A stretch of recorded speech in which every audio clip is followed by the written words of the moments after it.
Hey, it's Patrick. Right back.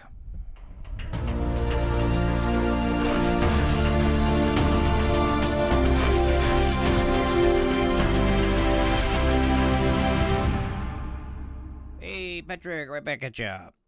Told you be.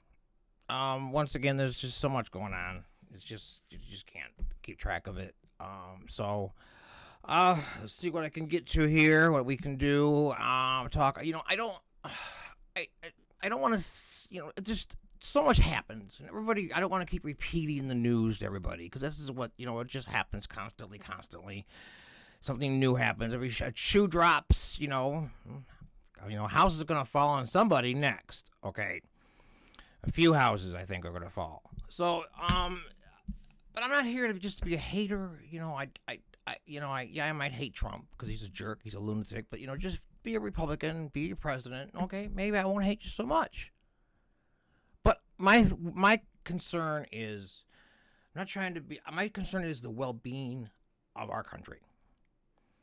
What direction is this man taking us in? He's not taking us in a good direction. Not at all. Okay. So, Sean Spicer now has been, we knew it was going to be happening. We knew it was going to happen. We knew it was coming. He's been replaced by Sarah Huckabee Sanders. She just puts the frump in frumpy, doesn't she? Yeah. Now, Sean's been, staying around till August or whatever, and boy, I sure hope he writes a tell-all book. But he won't. Jeez.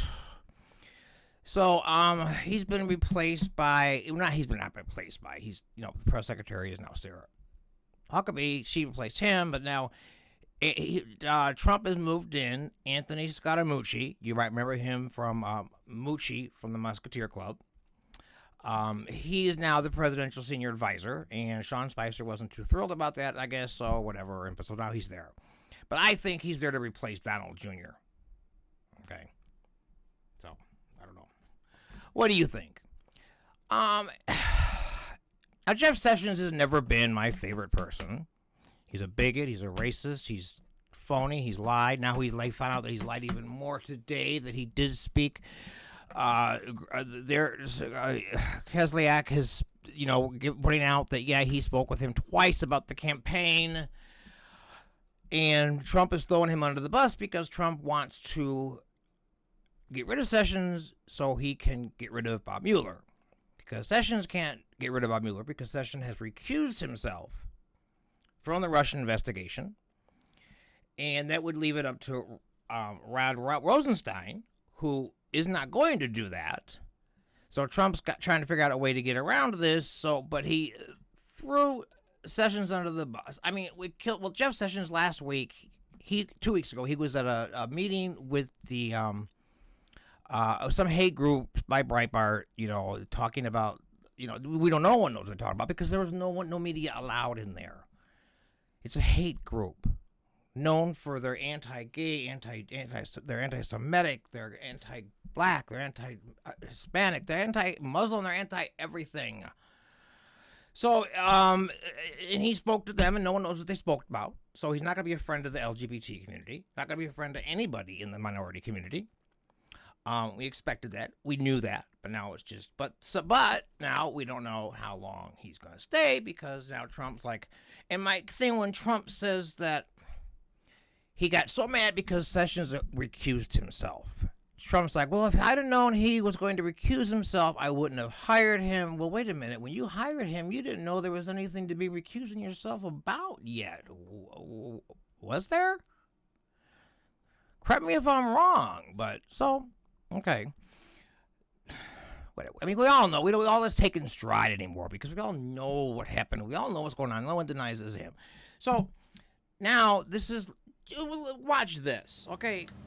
Mr. Vice President, distinguished guests, and members of the media, I'm honored to welcome you here today as the bipartisan Presidential Advisory Commission on Election Integrity prepares to conduct its first official meeting. Very, very important. This commission, any form of illegal or fraudulent voting, whether by non-citizens or the deceased, and any form of voter suppression or intimidation must be stopped. I'm pleased that more than 30 states have already agreed to share the information with the Commission, and the other states that information will be forthcoming. If any state does not want to share this information, one has to wonder what they're worried about. And I asked the Vice President, I asked the Commission, what are they worried about?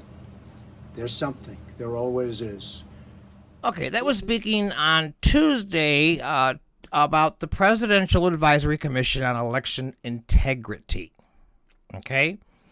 There's nothing bipartisan about it, believe me. I've talked about this in my last video. This guy, Chris Kobach from Kansas, he's Attorney General. He's nothing but a, I had the word in my head, gerrymandering. Gerrymandering. And he wants, and there were four reported counts of voter fraud in the last election. Four. Okay. And one of them we know for sure was from Trump, because remember the lady got caught trying to vote twice before pre-election, So, but anyway, it doesn't matter who. It was just four. Out of all those millions of votes that were cast. So he's insisting that, Hillary won because of the popular vote. That's what he can get over. He just can't get over that. He's a child. Now, and it's about It's about mass voter suppression. Also, they want to realign and redistrict. Make it harder for minorities to vote. They want to collect everyone's information from the states. 30 states have not yet.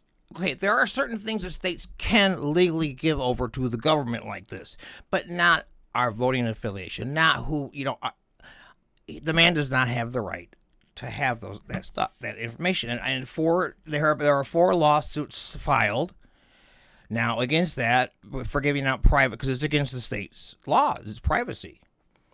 There are 4 lawsuits now, so a judge has asked them to stop this until this lawsuit is, but he's still going to have meetings, announcing these meetings they're going to have for this. And if they have, and it's a matter of privacy protection. Another thing a dictatorship is to find out who votes for who, where they live, what areas they live. It's just too much information for the government to have. And the Republicans are all about less government. And here's this son of a bitch wants to know who I voted for, when I voted, how I voted, how many times I voted. Okay, yeah, I live in Chicago. I voted about 10 times. Oh, now he's going to believe that now, and I'm sure he's going to see this. So anyway, it's a privacy issue. And if they're not willing to show it, like you said, what are they hiding? Must be something. Why don't you show your fucking taxes, you son of a bitch? What are you hiding? Must be something. It always is. Voting is a right, a freedom, and it's private. This concerns me. This should concern you, that this man wants to know who we vote for. It's none of his damn business. And instead, all this shit going on, he's not able to legislate. He's not able to do anything except for the stupid, foolish, childish things like this. Under the guise of, I think now, that he doesn't believe it was a voter fraud, that Hillary won only because of these voter people. 3.2 million people voted illegally, for Hillary, which is bullshit. But now it's like to collect our information, to voter suppression, to have more control on who votes where, and to know who we vote for. This is deep, deep concern of mine. So you have to please don't call, like I say, I'm tired of saying it, call your governor's office even, call your attorney general, tell them, tell your senators, this man has no, and there are not 30 states. I mean, they might have given out information that they're allowed to give out, but the private stuff, I think at least 45, 46 states have said no, they're not going to. Even Illinois refuses to. He has no right to have that information. This is what a dictatorship does too. They kind of control the media. Everything is the fake media. How long is he going to survive on saying this is the fake media? Then what the fuck do we believe? Well, I know what I believe. I believe the truth. And and it's not you. So, Trump. So, and all right, love you, God bless you, and see you around like a donut.